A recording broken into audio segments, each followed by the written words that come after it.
بسم اللہ الرحمن الرحیم۔ حضرت عبداللہ بن عمر رضی اللہ عنہ راوی ہیں کہ رسول کریم صلی اللہ علیہ وسلم نے فرمایا، روزہ اور قرآن دونوں بندے کے لیے شفاعت کریں گے۔ چنانچہ روزہ کہے گا، اے میرے پروردگار، میں نے اس کو کھانے اور دوسری خواہشات سے دن میں روکے رکھا، لہذا میری طرف سے بھی اس کے حق میں شفاعت قبول فرمائیے۔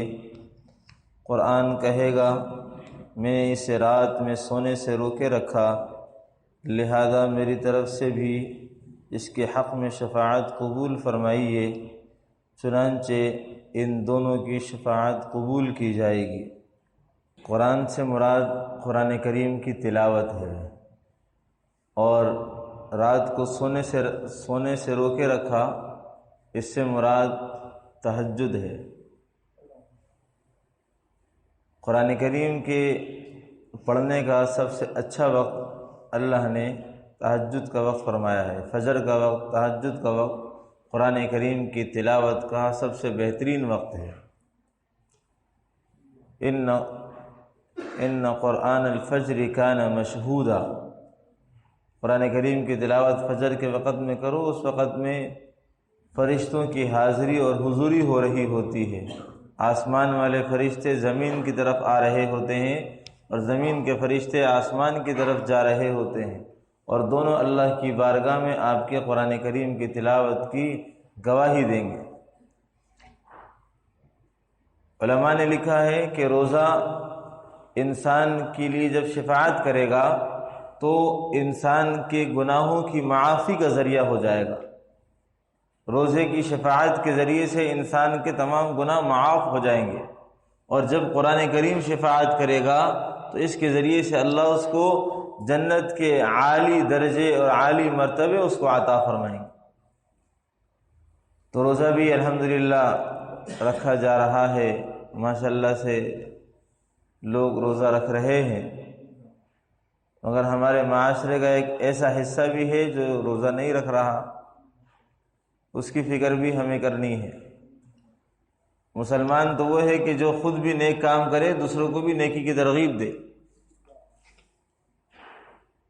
حضرت لقمان حکیم نے اپنے بیٹے کو وصیت کی تھی، یا بنی اقم الصلاۃ وامر بالمعروف، اچھائی کا حکم کرنا، ونہی عن المنکر، برائی سے روکنا، واصبر علی ما اصابک، اور اس پر جو لوگ تمہیں بات چیز سنائیں اس پر صبر کرنا۔ جب نیکی کی بات آپ کسی کو بتائیں گے، پھیلائیں گے، تو سامنے سے اس بات کی توقع رکھنا ہوگی کہ ہو سکتا ہے کہ مزاج کے خلاف بات سننی پڑے، تو اس کو برداشت کرنا، اس بات کی بھی کوشش کرنا، اور قرآن کریم کی تلاوت کا اہتمام ہو۔ الحمدللہ سحری میں اٹھنے کا اہتمام ہو رہا ہے، اور مساجد ماشاءاللہ بھری ہوئی نظر آ رہی ہیں، تو ساتھ ساتھ اس بات کا اہتمام ضرور ہو کہ ہم 2-4 رکعات تہجد کا اہتمام کرنے والے ہیں۔ ابھی اللہ نے موقع دیا ہے، رمضان کا مہینہ ہے، جہاں ہم صرف اور صرف سحری کے لیے اٹھ رہے ہیں، وہاں 10 منٹ پہلے اٹھ کر کے 4 رکعات تہجد پڑھ لیں گے تو تہجد پڑھنے کا ثواب رمضان میں فرضوں کے برابر ہے۔ اس کا اہتمام کریں۔ سب سے اللہ کے نزدیک نوافل میں سب سے محبوب نوافل جو ہیں وہ تہجد کے وقت کی نماز، تو ان نوافل کا اہتمام ہو۔ اللہ نے ابھی موقع دیا ہے، اس موقع سے فائدہ اٹھائیں۔ جہاں سحری کے لیے اٹھتے ہیں وہاں 10 منٹ پہلے اٹھیں، اور اہتمام کے ساتھ 2 سے 4 رکعات نماز تہجد پڑھ کر کے اللہ سے دعائیں مانگیں، اور وقت مل جائے تو تہجد کے وقت سے ہی قرآن کریم کی تلاوت شروع کر دیں۔ اللہ تبارک و تعالی عمل کی توفیق نصیب فرمائے۔